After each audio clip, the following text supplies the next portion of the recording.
I think we live in a world where like content creators and just the media in general has really normalized being like overly critical of our own bodies and almost creating insecurities that shouldn't be there, which then allows them to capitalize on that because they can then sell products that make you think that you can change something that they've almost made you feel insecure about.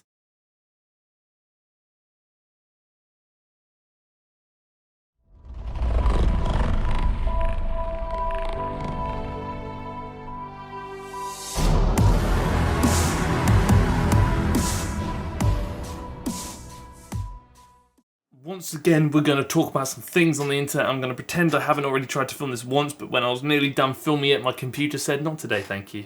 Basically, I am so hot right now you don't understand. I left the heating on, it's an absolute shambles. That's not relevant to the video. What is relevant to the video is the title of the video. It's obviously a TikTok video, and yes, we're going to be looking at some TikToks. I don't want anyone shouting at me saying, Harry, there are more Instagram Reels than there are TikToks. I wanted to call it a TikTok video because first of all, we are featuring TikToks, and second of all, I want to keep it in the TikTok series. I don't want to have a TikTok series and an Instagram Reel series. We have a lot to get through, so I don't want to ramble too much. So I'm going to throw this out there now. If you are liking the video, please let me know you like the video by liking the video. 1,200 likes in the first 24 hours is the goal, and that's what we're going to shoot for, so if we can reach that, it'll be bloody splendid. If you haven't already, please do consider clicking the red button down below and subscribe to the channel, in addition to the bell next to it so you get notified when I upload every week, twice a week. And if you have a question you want me to answer at the end of the next video, drop it down below for comment question of the week and I shall do so. I think that's a PB. I'm going to pretend it's a PB. So now we're going to crack on with the video. Does anyone else's TikTok flood them with adverts for dating apps? I get it. Don't need to tell me twice. Like, don't rub it in. It hurts. It's rude. I feel attacked.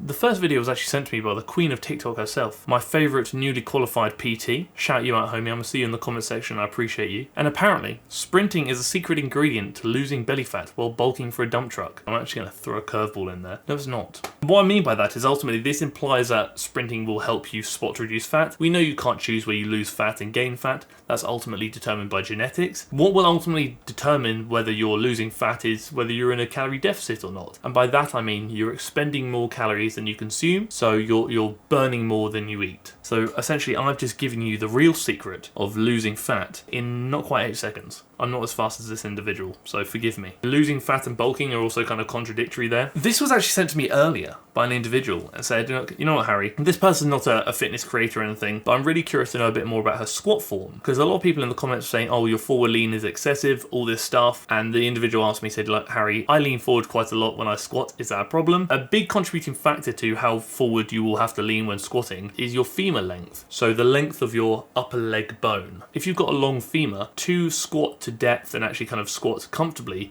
you're most likely going to have to lean quite far forward, and that's absolutely fine. When people say, oh, you need to squat upright to have a good squat, some people physically will not be able to do that due to femur length and other considerations, and this is actually an example of that. Squat University actually did a video on this recently. Bloody good video, as all of their videos are, so I respect them, would highly recommend people check them out. The thing I did notice on this is her heels. So when she gets to the top of the rep and she finishes it, she's obviously exerting a lot of force and her heels shoot off the floor. This kind of implies that maybe she's shifting her weight a bit too forward or maybe pushing too much weight through the front of her foot. The big thing I like to cue, which I know you've all heard before, so I'm going to repeat myself as I often do, pushing your big toe, little toe and heel into the floor, so creating that triangle of pressure, which will then kind of hopefully allow you to evenly distribute the weight across your midfoot, which is really where you want to be pushing that weight through. So rather than pushing it through the front of the foot or the back of the foot, so obviously your heel, try and push it through the middle of the foot. Even distribution. And I know the person in question has already addressed how long her legs are. They're bloody long legs. So again, she's going to have to lean forward when she squats because biomechanically it's what she needs to do to allow her to hit depth. Okay, this is an interesting one because MadFit has popped up quite a few times in the comment section. So we've got a 4-minute arm challenge. I want you to comment down below what you think I'm going to say before I say it, and let's see how many of you guess correctly. Do each one of these movements for 30 seconds each without dropping your arms. Get ready to feel the burn. So not dropping your arms, obviously you're maintaining tension for a significant period of time, being 4 minutes, is obviously going to lead to the burn. This is a prime example of just because you're hurting it doesn't mean you're working it. And another big thing here, so in reference to what you should have commented a few seconds ago, this is not really an arm workout, this is more of a shoulder workout. If you do things like this and you say, you know what, Harry, I didn't actually feel my biceps or my triceps hurting, but I really felt my shoulders hurting, there's a reason for that. And another thing is, like, what's the purpose of this workout? Is this going to help you build muscle? No.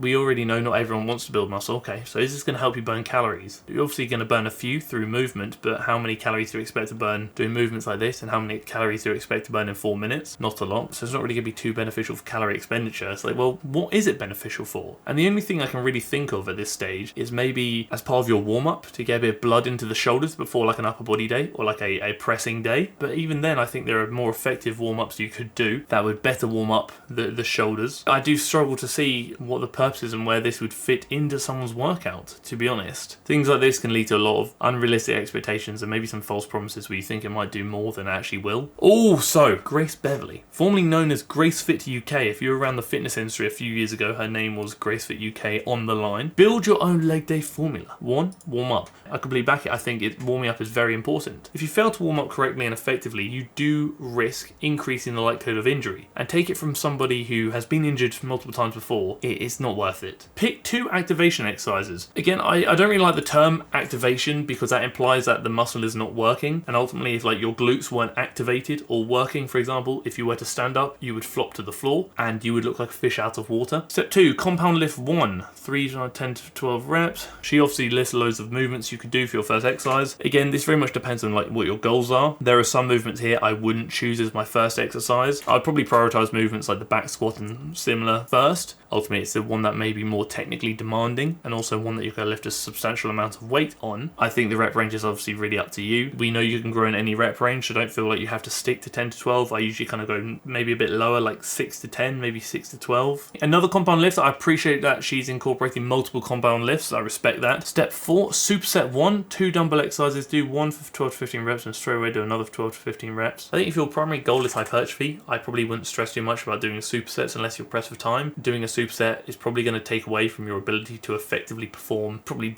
both of those movements, whereas if you did them separately, you could probably put a bit more energy into each of them individually and get a bit more out of each of them. So she's given a fair selection of movements. I like a split squat. That's a lie. I don't like a split squat. I tolerate a leg day. It hurts me both physically and emotionally, the leg day, but I can do it. But when I see the split squats, my chest, I'm not going to cry on camera because it's very embarrassing. Just know that as soon as the camera goes off, I will probably shed a tear. There are some solid movements in here. Other movements I probably wouldn't stress too much about personally, but we can certainly get into that down the line. I think if I were to go into it now, you'd probably be here for an hour and a half. Step 5, another superset. Again, I don't think you need to do multiple supersets unless you are pressed for time, obviously. Step 6, a burnout. So essentially the burnout is doing the warm up 3 times over again. Again, for what purpose? I think if you want to do those like what she called activation movements as part of your warm up, go for it. Just get a bit of blood into the area and maybe get bits and bobs moving. And also the burnout, is there a purpose behind it other than just making it hurt more? I don't think that'll necessarily yield a greater result from the workout. Provided your goals are more like strength and hypertrophy, I'd probably invest more time into actual working sets rather than burnouts. And again, maybe splitting the supersets so they're individual exercises. So chest and tricep workout. Number of exercises, 6. I think that's a fair number of exercises. Push down, so she's doing triceps first. Again, personally, I would prioritize the chest first, but if you maybe want to get the elbows a bit warmed up,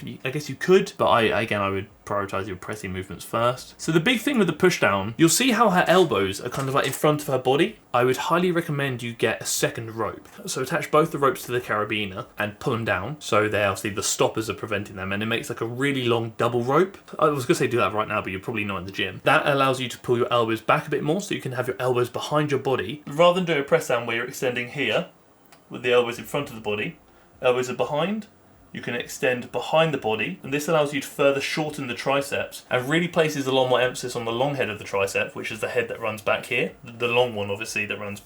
It's a good time, trust me. So the issue with this one is the pecs are not doing the majority of the work like she kind of is implying. What's causing that dumbbell to lift is primarily her delt, so her shoulders, specifically like the anterior delt. So that's causing that kind of front raise movement. The pecs themselves are not really bringing the upper arm to the humerus across the body against resistance. It is more of a front raise than it would be a fly. The resistance is obviously pushing down, she's going up with it, therefore bringing the anterior delts into it. If she were trying to get her arm across and the resistance was pushing away, then it would be a lot more pec dominant. Dumbbell squeezed press. Because the elbow is obviously very tucked, this is almost like a kind of like a close grip, so it brings a bit more triceps into it. This is not really something I would ever throw in and prioritize. From my understanding, the fibers of the pec kind of best align with 45-degree pressing. So at the moment she's pressing in, like so. A lot of people when they dumbbell press, they press out, like so. Ideally, you actually want to be in the middle to kind of optimize like pec fiber recruitment. So when you are doing things like a dumbbell press, try and press at 45 degrees if you can. Make sure you're driving that humerus across the body, not necessarily touching the dumbbells together. Bench press, yeah, bench press is a solid movement. Again, like I've said so many times before, I do think it's overrated for pec development for many reasons. It's still a solid movement, especially if you're looking at more like powerlifting side of things. The order is a bit whack. So obviously she's doing her heavy movements, her heavy bench 3x5 midway through the workout. I would definitely put this as like a first movement. So plate loaded presses like this are really great. So machines honestly are fantastic, and they really are quite overlooked when